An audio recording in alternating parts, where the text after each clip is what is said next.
This video will cover the Geometry Regents exam from June 2015, questions 29 through 31.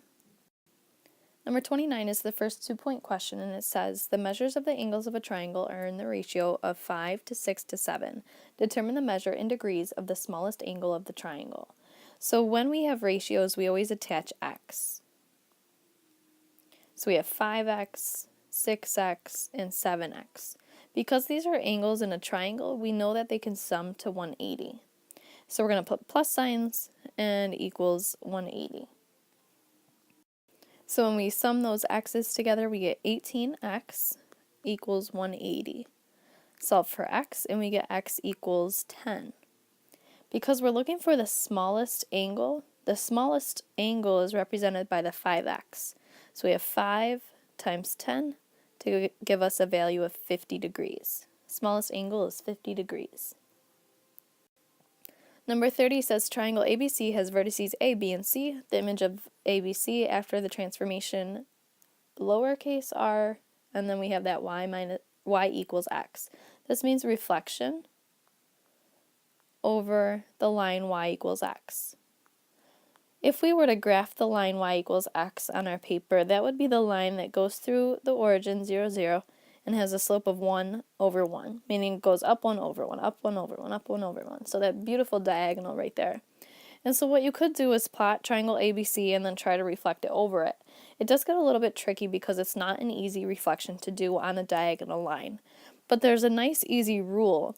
If you reflect over y equals x, the rule takes x, y, and maps it onto yx, where you simply switch the coordinates. And there's actually a trick to remembering this rule matches with this reflection because the order of the letters, x and y, just get switched, just like the rules or the line is telling you to do. Y first, x second. So we take A at negative 1, 1, B at 1, 3, and C at 4, 1, and we simply switch the coordinates to make the primes. A prime is at 1, negative 1, just switching x and y. B prime is at 3, 1, and C prime is at 1, 4. Final answers right there. You don't even have to graph anything here because all it says is to state and label the coordinates. If it said graph, then of course you'd have to do so.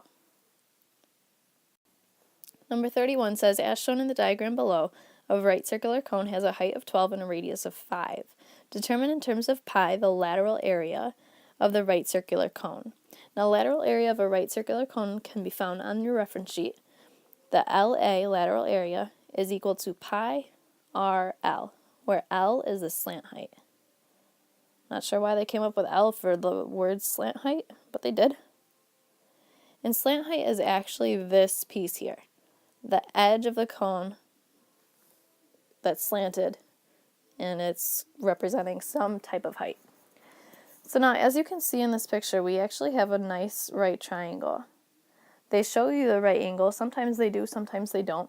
You do have to know that the height, the altitude, is perpendicular to the base. So we have a height of 12, a base with a radius of 5, and then we have this L out here.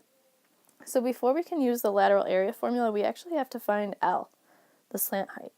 And we're going to do so by using the Pythagorean theorem. A squared plus b squared equals c squared. So my legs are a and b, and my slant height is the L. So we have 5 squared plus 12 squared equals L squared. 5 squared is 25 plus 144 equals L squared. So we have 169 equals L squared. Square root both sides. When you type that in the calculator, you get L equals 13. So now we have this length and we have the radius, and now we can plug in. So we have pi times 5 times 13. 5 times 13 gives you 65, so we have 65 pi.